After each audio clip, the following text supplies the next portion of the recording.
I want to say that should you fail to deliver to Kenyans, there's only one person that I know that will be easily defeated in 2027.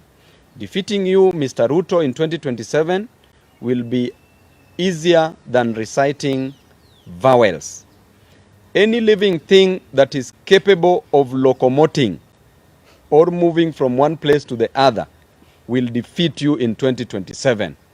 Even if you take a goat and dress the goat and put it on the ballot, will defeat you in 2027.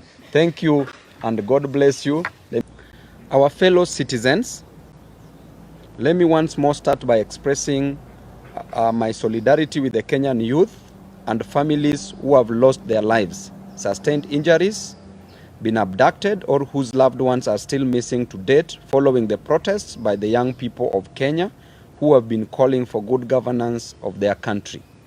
We are making this address in response to the many phone calls, text messages, social media uproar, and direct requests to us by distressed Kenyans who feel the political class has abandoned them after the recent constitution of a new cabinet by President Ruto.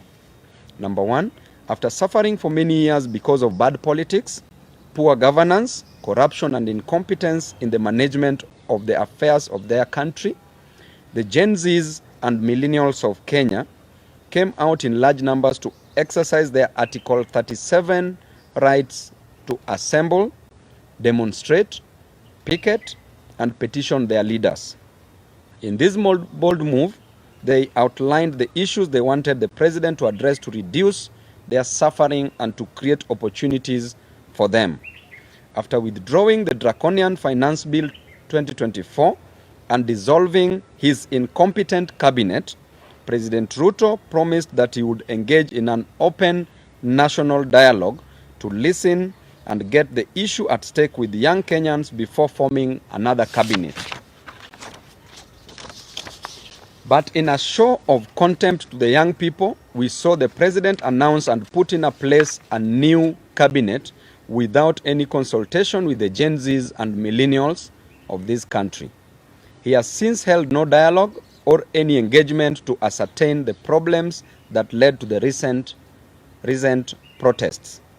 Fellow Kenyans, before any grass has grown on the fresh graves of our youth recently killed, before people who were badly wounded in the protest have healed, and while so many families are still searching for their loved ones who were abducted by state agents, we have been shocked to see President Ruto return to his default mode of shuttling from one country to another and on working from the top of vehicles, apparently launching invisible government projects.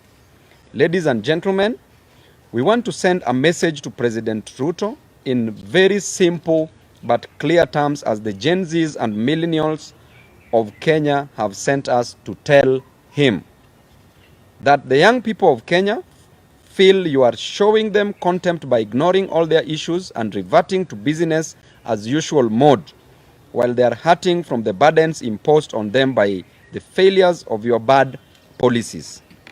The young people are not happy with the fact that you have refused to offer compensation for the families whose loved ones were shot and killed by the police on the instructions of your agents. The young people are unhappy that you have refused to pay for the medical expenses of the people who were wounded by the police. The Gen Zs and millennials of Kenya are unhappy because you have refused to free the youth who were abducted by the police. And you have refused to drop the trumped-up charges against the peaceful demonstrators who went to the streets to ask for good governance of their country. The young people are shocked that you have refused to drop the new funding model of college and university education, which is forcing them to drop out of college. The young people are asking you to show them the practical steps you are taking to create jobs in Kenya to pull them out of this high unemployment. Mr. President, the young people are asking you to take immediate action to lower the high cost of living that is driving them crazy. The young people of Kenya are asking that you show them the reforms you are proposing to address corruption and looting of government resources by people who are under your direct supervision. They are asking that you show them the reforms you are undertaking to improve the competence and quality of your bureaucracy to enable the government to be responsive in service delivery and development. Mr. President, it is a matter of just a few months and another finance bill 2025 will be facing Kenyans again. The young people of Kenya are worried that on March 2025 will find them with no change at all, and they will be forced back to the streets to protest poor governance and poor policies and to reject the finance bill 2025. As a youthful leader in this country, together with other youthful leaders and other leaders, we want to appeal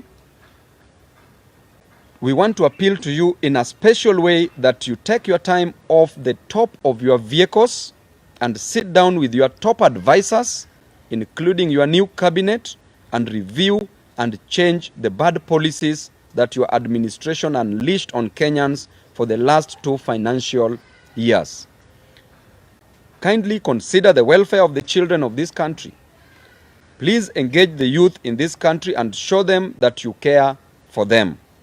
Take practical steps to demonstrate that you have the interests of the youth of Kenya at heart before you revert to your default mode of stating in public things that you don't mean and you don't intend. Mr. President, walk the talk. Swing, don't sing. As a Christian, we say you do not do what you say in order to restore the vital trust that should exist between the people and their government. We want to remind you of the words of J.F. Kennedy, that those who make peaceful revolutions impossible make violent revolutions inevitable. Do not tempt the young people of Kenya too much. They have given you a break to reassess your priorities and get things right. They are shocked that you can't get anything right. And lastly, I want to say that should you fail to deliver to Kenyans, there's only one person that I know that will be easily defeated in 2027. Defeating you, Mr. Ruto, in 2027 will be easier than reciting vowels. Any living thing that is capable of locomoting or moving from one place to the other will defeat you in 2027. Even if you take a goat and dress the goat and put it on the ballot, will defeat you in 2027. Thank you and God bless you.